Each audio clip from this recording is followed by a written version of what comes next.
Hey, it's Thursday, everyone. I'm Andrew Dow. Time for Happening in the Hamptons podcast, our weekly breakdown of the Hamptons market, new listings, and events on the East End. We are sponsored today by New York Title Abstract, the Hamptons' leading title insurance firm. Visit newyorktitle.com. We have Steve Glick, Dave Retainer, and a return guest, Mr. Drew Green. Drew, welcome back to the show. How are you? How are things? Busy? We're getting into the holidays. We got Thanksgiving. Yeah, Thanksgiving is here. And the election's behind us. This is my favorite holiday, Thanksgiving. What Thanksgiving's in 2 weeks, right? 2 weeks from today? I love Thanksgiving. There we go. It's a good holiday. It is my favorite as well. It's a good holiday. Can't beat Thanksgiving. Well, so I say this because a lot of times when the holidays come up, things kind of tend to slow down. We just had the election, which I think a lot of people were waiting to see what happened. Now, politics aside, right? We have a winner. So at least the uncertainty is behind us. Exactly. I think going into the election, there was a lot of uncertainty with the buyers. In turn, there was hesitation. And that was reflected in the amount of activity we had in transactions. Now that things are defined, I think things are loosening up. For example, my open houses last Saturday, I had very slow traffic for the 6 weeks prior to that. This past Saturday, I had about 8 or 9 people coming through my Saturday open house in the course of 2 hours, which was unprecedented. Even when the house first came on the market, it didn't get that much traffic. Also we had some, the rate cuts as well, in conjunction with the new president, and we have the rate cuts, like all those combined, and the stock market was going up. All those combined translate into a really robust. But you were saying something before the podcast is certainty is a huge thing, or uncertainty. Uncertainty is a huge thing. It makes people pause and hesitate more so than anything. As long as you have certainty in where things are going, people are more apt to take action. Uncertainty freezes people. And again, now that we have definition, I think people can move forward. Yeah, move forward. Business as normal. So that's great to see. And also now that we're coming into, we're still in the selling season, and we're before the Thanksgiving holiday approaches. We're still busy. There's still like 2 weeks left until Thanksgiving, and we get into the holiday season. But there's still plenty of open houses, plenty of opportunities out there. And there's just a lot of activity. Recently, we've just put out the third quarter market report. Drew, you have it there. You're looking at it. What's your key takeaways from those third quarter and the year-to-date report? Well, I always find interesting, even though the number of transactions have slowed over the last few quarters, the median price, I find, has stayed strong and continued to gradually climb. So prices have not come down. Right. I think the number of transactions, in turn, the dollar volume is down primarily because of, again, we've hit on this a million times, is the low inventory. There's still a lot of buyers out there looking to buy. They're just looking for more options, more inventory to look at. We've been seeing that happen now for the past couple years, like quarter over quarter. But like you said, the one thing that's been consistent is that median sale price. Now, if you look at the home sales year to date, this is for the first 9 months of the year, the median price for home sales is up 7%. So we just eclipsed 1.9 million. We're at $1.92 million for the median price of home sales here in the Hamptons, which is up 7% from this time last year. But like Drew said, though, the dollar volume is still down slightly with 7% and transactions down 12%. But we're seeing those prices continuously increase and rise, and buyers are out there and they're willing to pay.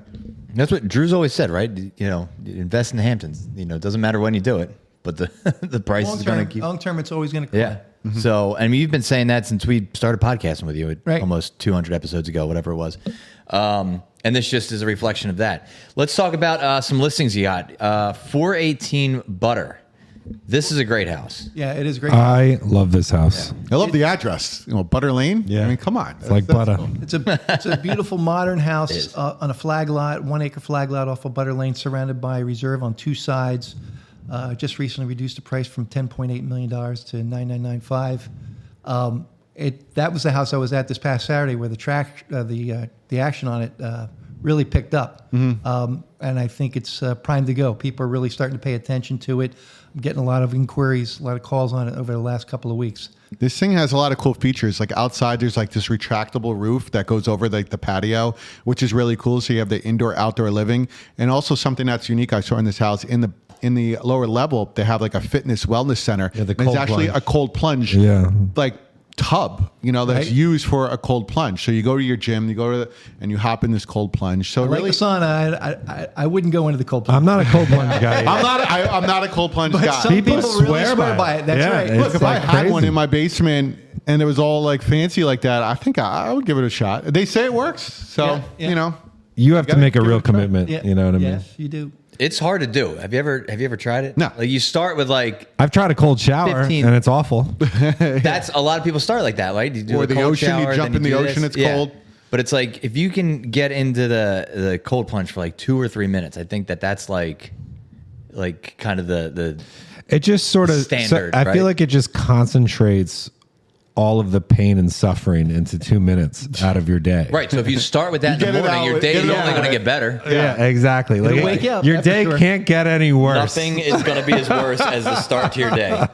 It's brilliant. I think that's what it does. But this is we did I talked to the builder when we were doing a video here, and he was explaining all the features that this house has, and it's really really well thought. I mean, we could do like a whole podcast on this property, but it's worth checking out. It's in a great location, and it's just got a lot of really neat aspects to They it. had this cool in the dining room. They had like these cool like cabinets that open up to like a bar. It's like a hidden. Yes. It's like Yeah, a hidden bar. Yeah. And like when you first look at the living room, you don't notice it, and then when you push these doors and they open up, it brings the whole That's thing what to it is. life. It's like the longer you walk around Yeah. the house, the more little elements of it that you find, and you're like, yeah, a lot of pretty cool technology in that house. It's definitely different than everything else you've seen Yeah. out there, and seems to be appealing to people. Let me ask you something, Drew. So, like with new construction, it seems like it has to be built before it sells. And why is that? Like, I just don't. I've noticed that in the last couple of years that seems to be the case. That wasn't always the case. people don't want pre-construction. Yeah, vibe. why is that? Is it a lack of trust? Like what? Yeah, 'Cause- I think people want to see a finished product before they make that major, multi-million-dollar commitment. I think that in fact is the case. But isn't it from an investment standpoint? Like you could get it cheaper. Yeah, you can. You can get it cheaper if you make the commitment sooner rather than later. But I think when people have the wherewithal to buy these homes, they're willing to see the finished product and commit to it only after they see what the finished product is. Yeah, like when you're talking about throwing down $10 million. Yeah, I bought a house once. This is when I lived in Charlotte. It was pre-construction. The market at the time was really tough, and I knew where I wanted to be. Not unlike the Hamptons, right? You pick your hamlet, pick where you want to be, and you kind of wait for something to come on. So we bought a house that was they had just poured the footings, and what was cool about it is then we could design little things, like we got to change the cabinet colors and like the backsplash. I think we drove those builders crazy. Because we were asking for some stuff that they were like, okay, but it had its perks. The roll of the dice was, I hope it comes out like the renderings, and so then we sold it and moved up here. So whatever. Yeah. So 418 Butter. That's a good one. That is now done, ready to go. Ready to go. Just bring Ready to your bag, into. move on in. Bring your toothbrush. 5 White Oak. 5 White Oak is a beautiful home that's being built by Paramount. That is on it's not quite a cul-de-sac, but it's a roundabout circular road, and very private on an acre. And we just started framing it this past week. Okay. And it's going to be ready to go probably this coming spring. Looking forward to that. They build a great home, great quality work. The Paramount those Development guys are Group good. builds. Those I'm guys sure are it's going to real be good. top notch, inside and out.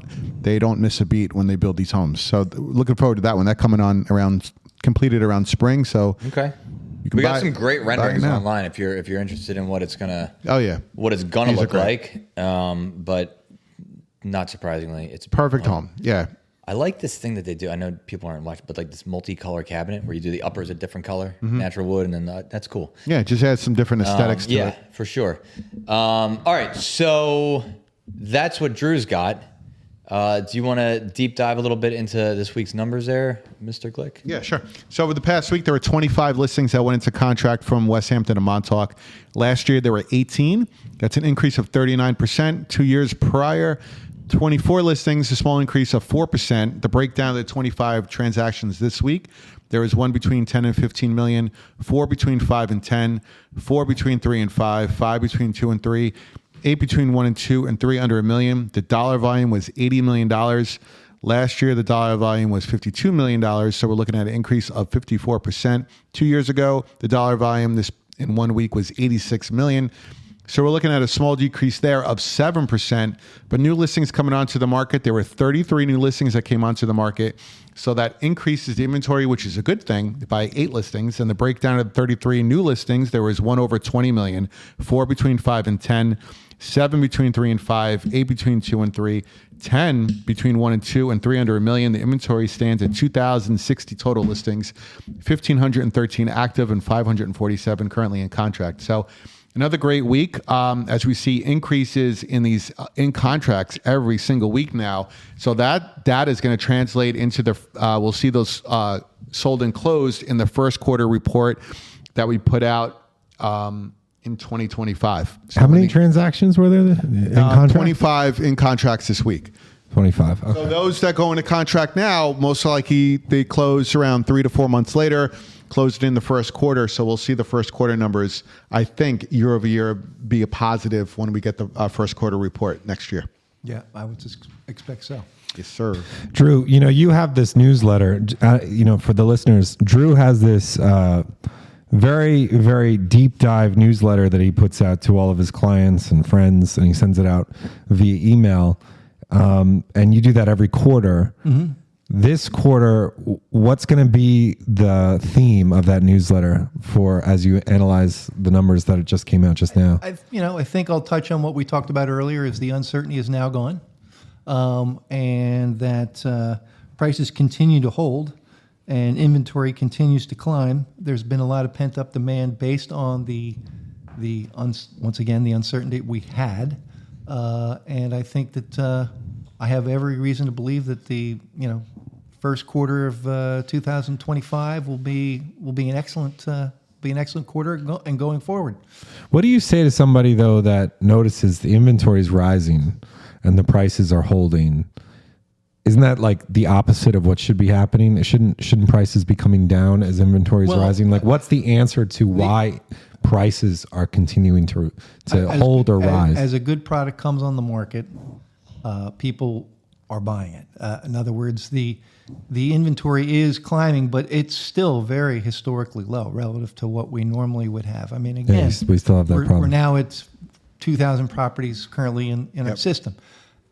For years and years and years, the number was 4,000. Correct. So there you go. So that's the answer. We're still historically very low relative to what we normally have. It may be the new norm. This may be it. I mean, we've been saying historically low since 2021. Now we're coming to 2025. Yeah, the numbers are increasingly slowly, but things are still going in contract. We're only in a +8 this week, of new listings. So if you're only going up 8 every week, it's going to take a good amount of time to get 2,000. What do you advise to a seller? Like, in this particular market, you obviously can't just take a picture of the house and then just launch it and expect it to be sold. Like, do you still have to make an extra effort to sell the homes now versus years ago, obviously? It's different. Again, what I would tell you is that buyers have a lot of information at their fingertips. And I would tell you that, put your house in the best light. Photography is obviously important, videos, and choosing the right agent who's going to, look out for your best interest and give you the best advice possible. Right. Which is Drew Green. Right. There you go. and definitely video. That's cool. So Poor Dowd. I feel like the houses now, like it could be like a complete tear down, like a terrible house, and they still have to have a video now with Andrew. It was Dowd. Such a luxury when I first started, yeah, like 6 years ago. It was so like, funny. And now it's like just which it's is like good. only like the $10 million houses got videos. Now it's like Dowd's running around like a chicken with his head cut off. The first time I saw this week a virtual video. What's a virtual video? A rendering. Oh, a rendering video. I saw one too. That's right. And it looked pretty cool. It was like that was the first time moving. I ever saw that. Yeah. But what's funny about those is because that's like for a new construction thing, right? Right. Yeah. It still goes back to like they're gonna want to see the final product. It's cool to have like movement to renderings, but it just seems that until that product, like Butter Lane, right? There's that was we've been there a couple times, done a couple shoots there. They're putting on final touches. They're still doing things. Now that it's done, that video is like makes a huge difference when there's like everything's out and it's buttoned up and the furniture's in and it's everything. It's like now you can see the house for what it is. But it is cool to have a bunch of different options as you're waiting for that year or two to pass as they're building the house. Yeah. Dave, what's happening? Tell me what to do this weekend. What am I doing this weekend? We're gonna watch the Mike Tyson fight. Okay. All right. I mean, if you're in the Hamptons, This is timely because I was texting Dave about getting into. He goes to Hill Street Boxing, which is not like a paid I go club or Gotham. anything. I go to Gotham. Okay. I'm trying to get you to go. Yeah, he wants me to take up boxing. Now I'm 40 years old, and I wouldn't say that I'm a fighter. Tyson but can do it. You can do Gotham, it. yeah. why not? Boxing is a fitness thing. A lot of people, you can make it a really violent thing if you want it to be. But it's to about me, fitness. boxing's the best fitness thing. Look at Mike Tyson. You know, look at the He shape. still looks. Yeah, I mean, he looks I would- unbelievable If for I his was age. Jake Paul, I would not be feeling super confident. I follow Tyson on Instagram. A lot of people are thinking Jake Paul's going to win because of his youth, but Maybe, I don't know. I still wouldn't. You can pay me I would enough be. money I to would. I mean, take can a you? punch from Mike Tyson. What are the odds of the fight? Do we know? We don't know. We don't know yet, but come on. I mean, Mike Tyson, are you crazy? You're going to get in the ring with Mike There's no Tyson? way. Yeah. no way. And It you've doesn't only- matter if he's 60 And years you've old. only had 5 fights. I mean, you got to be out of your mind. So, but whatever. You know, he's going to do it. He's going to make a lot of money doing it. So you can see the Mike Tyson fight. My picks for the best places to see it, I would say, are all the sports bars out here. So like the Clubhouse in East Hampton or the Southampton Public House or even Rowdy Hall in East Hampton. You could probably see it. I don't know if they're going to be open that late, but definitely the Clubhouse. And we're in Hampton Bays. I was trying to find something in Hampton Bays, but I can't think of a sports bar in Hampton Bays. Buckley's. Buckley's. Yeah. Buckley's Oh, is it's good. definitely a good- yeah. Oh, it's definitely going to be there. Good go-to place. But what good's all that money you get paid if you like have been knocked into another universe? You know It's what I not mean? that bad. I don't know. I've been knocked. I've been hit in the. You know, I was wearing a helmet, but I've been hit, and it's surprising. But you know, it's like, you know, you just go down. That's it, and then you come to, and that's it. I don't know. It's fun. Days or weeks later, you wake up and you're fine. Yeah. A rich man. Yeah. No, I mean, you know, you don't want to be hit by Mike Tyson at any age, you know. But so other things that are going on, also in Hampton Bays, there's a chef series happening with Mashama Bailey. They're going to have an evening of Southern cooking and soulful heritage at the Good Ground Tavern, and this is a classically trained French chef who has taken that training and transported it into Southern cooking. Okay. And it sounds unbelievable. One of the things I miss most about being in the South is the food. Yeah, so this is like fancy South cooking, but Okay. this is going to be so good. So you want to do that if you know you want to try something different. That's November 15th, and that starts at 5. But just go there for dinner, and you get this amazing meal from her. In West Hampton Beach, you have Jeff LeBlanc. He's going to be playing live in concert. He's an amazing musician at the West Hampton Beach Performing Arts Center. And then you're also going to have Jake Atheron at the Room Winter Lounge. He's an acoustic musician. That's also going to be at the Clubhouse in East Hampton. That's happening November 15th. Basically running all night, but you want to get there at 8 o'clock if you want to see this guy early. And then, you know, the winter weather, the hikes are back in the Hamptons. You don't have to worry about ticks this time of year. So the hikings are back. So if you're in Montauk, I recommend doing the Hither Hills hike. That's going to be a organized hike at 10 o'clock. Have you ever done Hither Hills in Montauk? No, You gotta do that with I your mean, kids. I've been to Montauk. I think Got I'm to going do there that next with week your for a kids. shoot, That, especially this time of year, it's just like you get all bundled up. It's like a 3-mile hike, and it's so awesome. Like, it's so beautiful this time of year. It's crazy. You got the ocean right there. Then you got you hike along the rocks, and then you hike in between all these like World War II what are they called? Like, what are those called? Like storage towers, Forts, I guess. Whatever it is. Yeah. No, what are those things called where they had the machine gun turrets that would Bunkers? point? Yeah. So there's all these bunkers in Montauk that they set up during World War II in preparation of a Nazi invasion, because Montauk is the furthest point out Right. of the United States. So the fear was that the most logical place to invade would be Montauk. Right. So it was like a real thing. So they set up the radar tower. There's all this crazy like World War II stuff that if you're a buff with that, that's really cool to see. And it's all still there. So you can check that out. And then what else do I got going on? I guess I want to say that's it for this weekend. It's a good weekend. That's what's going on in the Hamptons. Yeah, okay. Yeah. Right. I want to say that's your Friday, Saturday, Sunday in the Hamptons. Nice. Good tagline. All right. Drew, we'll let you get back to work. I know he's got stuff to do, open houses, showings. Yeah, he's a busy man. So thanks for joining us. We'll call that a podcast for the day. Everybody have a great week and a great weekend. I'm Andrew Dowd, and that is what's happening in the Hamptons.